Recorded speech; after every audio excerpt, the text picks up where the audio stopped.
This is the real reason why some Japanese monks mummified themselves alive. There are many Buddhist monks in Japan who practiced a form of self-mummification.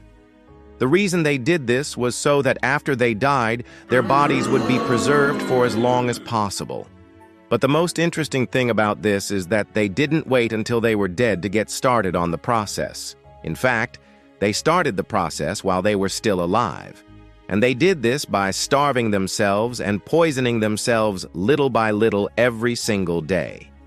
Now, you might be wondering why they did this to themselves. Well, the answer lies in the teachings of Buddhism. In Buddhism, the body is seen as nothing more than a vessel that the soul uses to experience life. And when the soul leaves the body, it doesn't really matter what happens to that body. In fact, in some cases, the body is seen as a hindrance to the soul's journey. This is why monks in Japan practice a form of self-mummification known as Sokushinbutsu. The word Sokushin means to make an empty shell, and that's exactly what these monks did. They made an empty shell of themselves by removing all of the contents of their stomach and intestines, which were seen as impure. By doing this, they believed that they were purifying themselves and preparing their bodies to be vessels for the soul.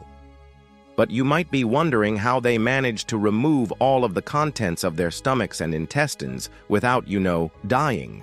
Well, it's actually quite simple. All they had to do was starve themselves for a very long time. When you don't eat, your body starts to break down, and it uses up all of its energy reserves. Eventually, it starts to consume itself, and it becomes very, very weak. Eventually, it dies. But that's not the end of the story. After the body dies, the organs start to break down and they liquefy. This is where the poison comes in. The monks would then poison themselves by drinking a small amount of a deadly poison known as majin. This would stop the organs from breaking down, and it would preserve them in their final state. So basically, the monks would starve themselves to death and then poison themselves to preserve their bodies. Yikes. You might be wondering why they didn't just poison themselves without starving themselves. After all, wouldn't that be a lot easier? Well, yes, it would be easier, but it's not as effective. Poison alone wouldn't preserve the body as well as starvation would. That's why the monks had to do both. You might be wondering why they didn't just use modern medicine to keep their bodies from breaking down. Well, that's because they saw modern medicine as nothing more than a distraction from their religious practices.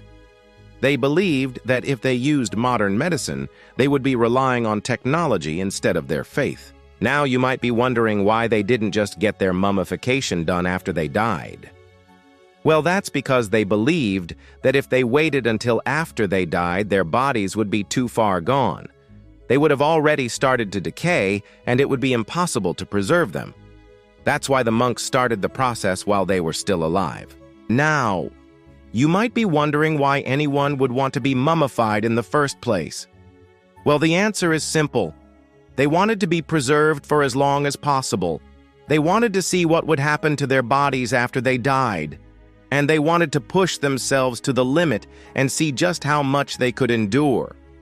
One of the most famous mummified monks was named Senju Toju. He started the process in 1931, and he finished it in 1934. He starved himself for 3 years, and he drank poison for 2 years. Eventually, his body became so weak that he couldn't move. He was totally paralyzed, and that's when he died. His body was then mummified, and it's been preserved ever since. Today, there are only a few dozen monks who still practice this form of self-mummification. Most of them live in remote monasteries deep in the mountains. They're totally cut off from society. No phones, no internet, no TV. They spend their days meditating and praying and their nights sleeping in their mummified bodies. Now, you might think that this is totally crazy. Who would want to live like that? But to these monks, it's totally normal. They believe that this is the only way to live a pure and simple life. They believe that by removing all of the impurities in their bodies, they're able to focus on their spiritual journey. They're able to achieve enlightenment. What do you think? Is this something you could ever see yourself doing? Let me know in the comments below. Also, please like and subscribe if you haven't already, and I'll see you next time.